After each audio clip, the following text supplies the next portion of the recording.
I'm gonna now shoot it with f11. 1, 2, 3. Hi, it's Thomas from VALOI.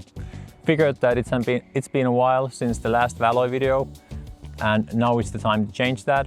I took my Rolleiflex f2.8, Rolleiflex HP5, went outside in this beautiful nature here in Tampere where our offices are at, and I thought I'd take you along with me to shoot the roll and then later on scan it, and we can take a look a little bit how the editing is and how the whole process looks like. Tag along. I chose the HP5 because I've heard at least that it's quite flexible, so the dynamic range should be good, either later on edit it or now messed up the exposure a little bit. Let's see how it actually turns out. Okay, let's go. I'm gonna use the metering from the Rolleiflex.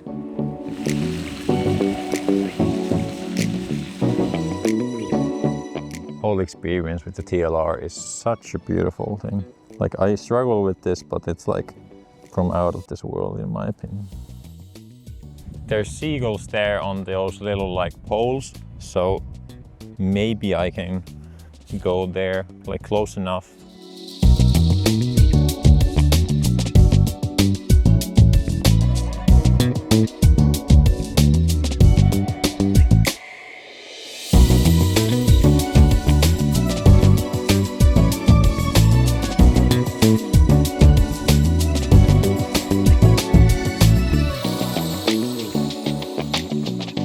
So the roll is now finished. Let's get this developed and head back to the office where I'll show you the scanning and editing of the images.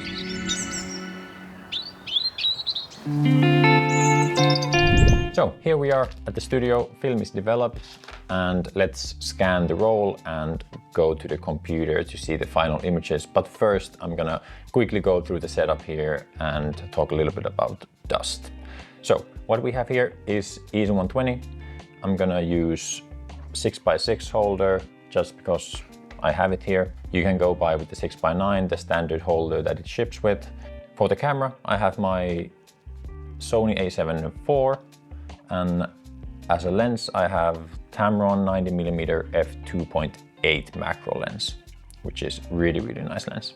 Quickly about the dust management here, I have cleaned the sensor of the camera, because I generally have a really dusty sensor all the time, so it's good to clean that up. Then I've wiped off the dust from the table here and dust off the unit itself. And I have a rocket blower here, gloves here, and a duster that you can buy from us also. The film is gonna travel through it, so it will take off all the external dust that is on the negative, and hopefully the developing process was clean, so any unwanted dust particles didn't end up on the actual negative itself. So let's attach the camera to the unit and start scanning. First, I will attach the little riser thing on the bottom of my camera. It helps with the alignment, and as the easy120 is a bit bigger in itself, so it's kind of camera and the unit are not on the same level, so this helps with that. And yeah, let's just attach the camera on top here before putting this on its side on the table, just like so. Now they're here. Let's see, nice. Okay, I'm gonna unscrew this one so everything aligns up nicely.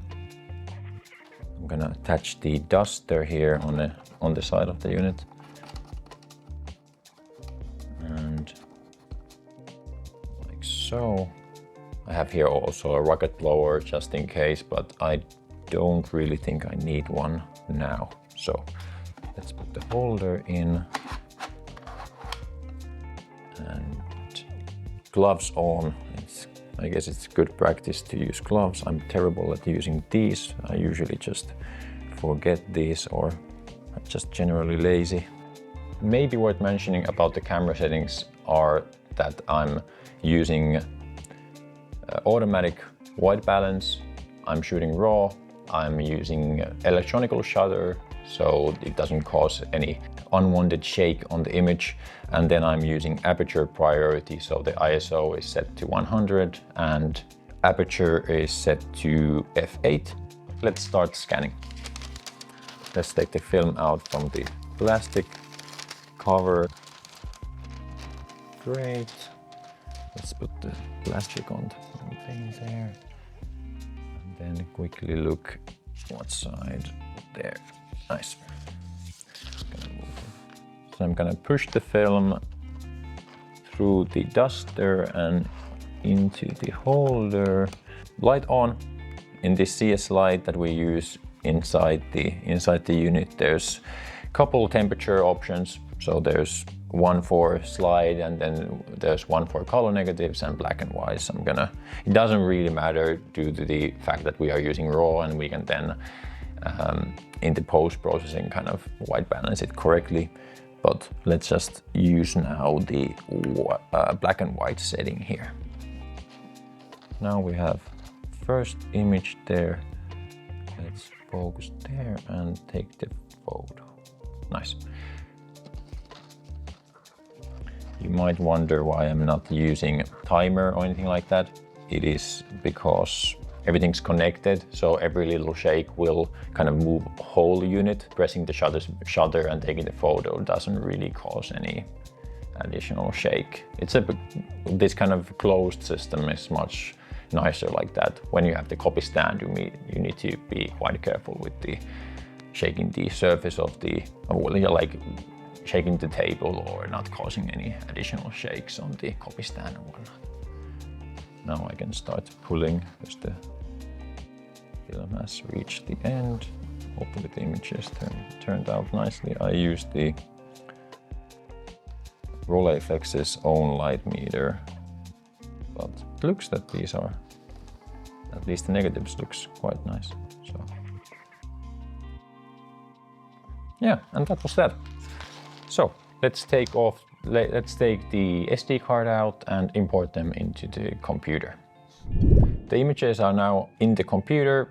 I've imported them into Lightroom that I'm gonna use for this one, and then I'm gonna use Negative Lab Pro for the conversion. So let's dive in and see how the 12 images turned around. First, what I'm gonna do is to rotate them all left to make them straight, and then crop them all to 1:1 ratio. And there we go, nice. And what I'm gonna do is I'm gonna copy it to sync it to everything. Let's copy, check none, crop, paste,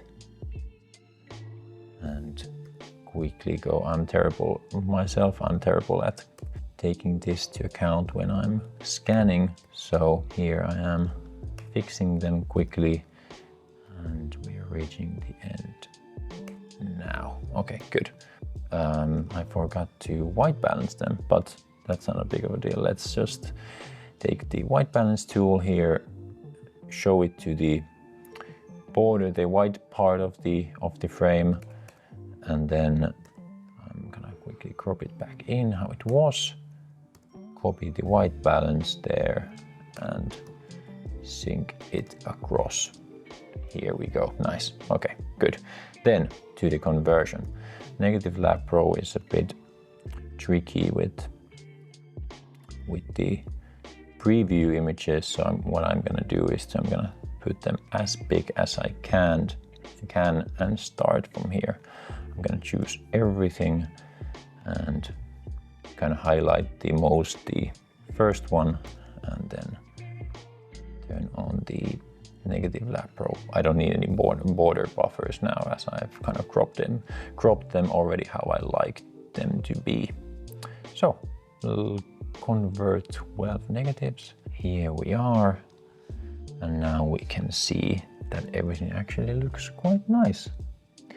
This is just a small preview, but what I do usually, I'm just gonna go quickly through them from this preview, and then I can do whatever kind of finer adjustments later on. General things, what I want to do is I'm gonna want to raise the shadows a little bit, reduce the highlights just a tad, and remove these. Maybe remove these lap glow and lap fade. I'm not too big of a fan of these settings. I'm gonna actually copy the negative lap row settings here and